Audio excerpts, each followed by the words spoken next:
Hi again. Hey, welcome back to another Literacy PLC. Wanted to have a conversation with you in a little bit about the literacy binder that we're going to have a re-grand opening for this fall.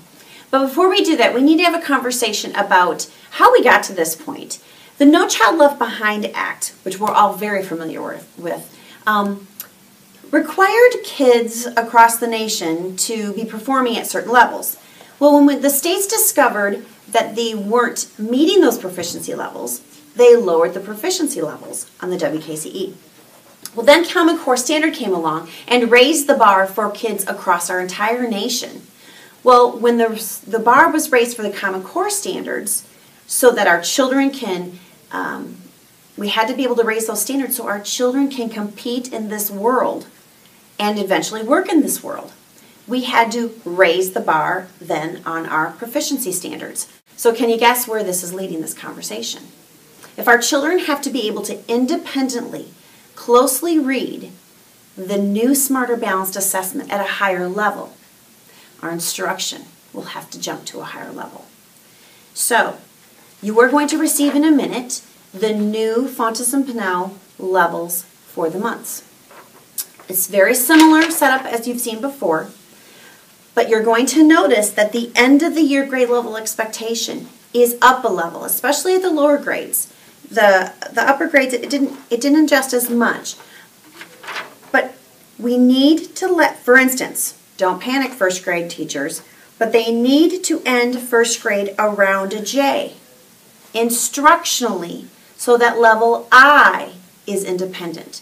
Because the Smarter Balanced Assessment is going to require them to independently be able to read in that spring assessment a level I. This wasn't Marcia Jordahl's idea. This wasn't Fontes and Pinnell's idea. This is the nation's idea to help our children and teachers pull ourselves up by the bootstraps and catch up to the rest of the world. We just have to do it. I know there's going to be some conversations about developmentally appropriate. This is the expectation for us to grow our readers to be able to compete in this world. So hold on tight. We're going to provide some staff development to be able to do that. So then that leads to our conversation of how are we going to be sure that our children are able to read independently at that higher level and then instructionally at that higher level. Everyone, if you're new to Beloit, you will be receiving your literacy behavior data. I'm reading the Lucy Hopkins Pathways to the Common Core. And in the midst of reading it, she described exactly what we're implementing. So I think we're okay. I think we're on the right track of being able to keep track of our readers' levels on this complex text ladder that she talks about. But we also have to be able to know what students have to be able to know and do. It's not just about the level. It's about the behaviors and understandings within each level. So at these district PLC levels, we are going to study, for instance, let's say the first month, next month, we're going to study the understandings, what children have to be able to know and do at a level C. We're going to focus on the universal level so you know what target you have to be shooting for. Within the touch points, the ongoing assessments that reading researchers highly recommend, you don't just keep your 2 to 3 points a year, but you have the ongoing formative assessments. So you're not surprised when you get to that BAS in January. We're going to study those touch points each month along the year. So you'll be able to know what you as a teacher know and be able to do to move those readers to the next level. We aren't going to leave you alone in that. So we're going to study and research the behaviors and understandings for each level. And then at the end of each session, we'll determine which prompts and strategies are going to be needed for you to keep in your back pocket to push those readers to the next level. Muddy, buggy, or clear? Don't worry, we'll take you right through this.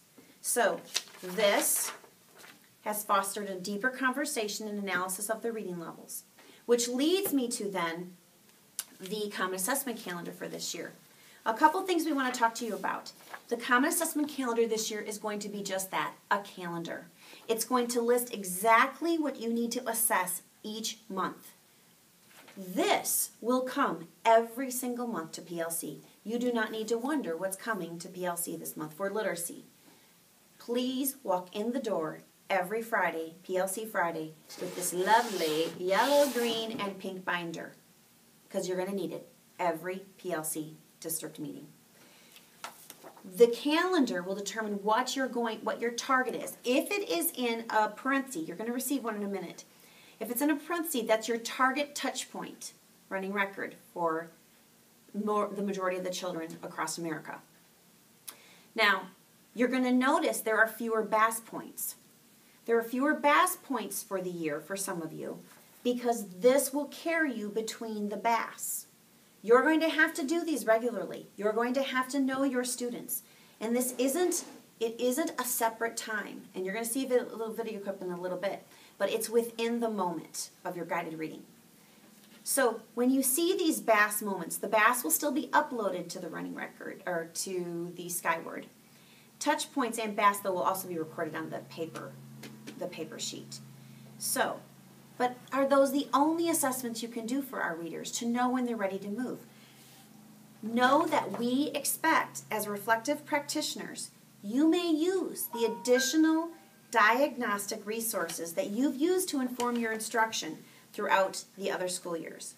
So if you see something missing on here that you've wanted or you've done, we're not saying you can't. These are our universal screeners that we're all going to agree to use and to inform our instruction. The Literacy Binder grand opening PowerPoint that you're going to see in a minute will take you through all the features of this. Each month after this, we will study the behaviors and understandings, what students have to be able to know and do. And we'll also think about what teachers have to be able to know and do for our students. I hope that is not muddy, buggy, but pretty clear. Please call me anytime, but first talk to your reading specialist and your principal. They are ready to help you. We're really excited about this 10-week coaching plan. That's going to really support this universal instruction. Another thing that Lucy Calkins mentioned in her book that you had to have in place. The top 4 things she said to have in place were an assessment system, a data managing system, the coaching system, and the other thing was writing. And we are not going to forget about our beautiful Lucy Calkins materials. So we have hit her top 5, is that 5? Things that she's suggesting in preparing us to roll out and roll out the Common Core standards and in building our readers for the future. So well done, SDB. Have a great year and call me if you need me. Take care.